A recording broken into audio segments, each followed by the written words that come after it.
The announcement that pop star Rihanna is set to perform in South Africa delighted her fans this week. Sixolisiwe Ndawo, otherwise known as JJ, an entertainment journalist for the City Press, joins me now in studio. Good morning to you and thanks again for your time.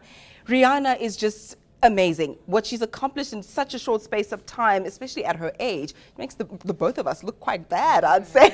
We need to get cracking. I know. She's very accomplished, though. She's accomplished quite a lot for her age, as well as having controversies that have followed her too. You know, so I mean, she's got fans all over the world. So her coming to the country for the second time around is huge. Now, the New Age this morning is running a very little story on her Rihanna ticket shock. It's a little story there, but the price is quite big, I'd say. Up to 820 Rand for a ticket. I do understand that big concerts actually has a golden circle this time around, which they didn't have for Lady Gaga, which is, I would predict, is one of the reasons as to why the tickets have gone up.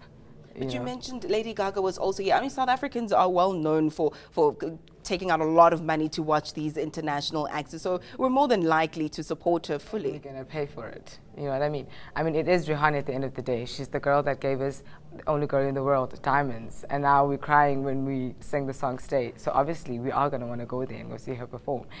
And she's just amazing. You know, controversies or not, just the way that she delivers her work, she is that it girl. Let's talk about the controversies now. I mean, there's so many conspiracy theories out there. Some people say she belongs to the Illuminati. Some people say, no, she's too naked and gyrates too much on stage. Do you think we're likely to see some protests over her coming to South Africa? I wouldn't predict on that, hey? I honestly wouldn't. A lot of people love Rihanna for the fact that she's just fearless and she does what it is that she wants. I mean, you look at what happened with her and Chris Brown, having gone and supported him in one of his court hearings. You know, a lot of people would say, but is she then a role model in what she's doing? But she's always said that she's not a role model. What she wants to do is she just wants to do music, you know, and the way she is on stage and how people perceive her is because of her music, but that's not who she is, you know. So we're going to have to see on the protest, but I don't really see a lot, hey? It will be, I'll honestly be surprised, because people just love Rihanna.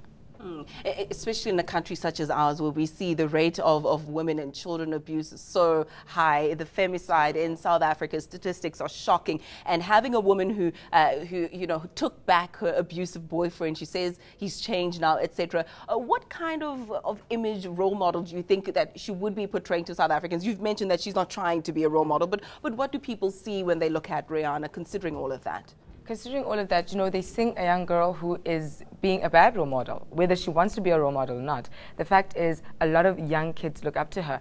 And her, having taken back Chris Brown, says, you know what, it's okay. If a person abuses you, take him back, love him, and understand. That's what they sing. But at the same time, we also need to understand that these guys started out together. You know, they were the young superstars. They grew up together, they made it big together, and then the whole abuse issue came out. And I mean, she's his first love, vice versa. So there's that whole I'll always love him thing going on between the two of them. And at the same time, she has to deal with the world criticizing her for taking back the man that she loves. So there'll always be two sides to this. You know, there'll always be people's opinion and there'll always be hers, which she said, you know, at the end of the day, he's changed. He doesn't want to be in the position that he was before this incident happened, and even after this incident happened. So she has given him a chance. So, you know, for some people it will be, you're not being a good role model. For others it will be, people do deserve a second chance. And she just very rightly told us to mind our own business in yes. that duet that exactly in the duet that they did together. Thank you so much. That was Sixolisiwe Ndawo, an entertainment journalist at the City Press newspaper.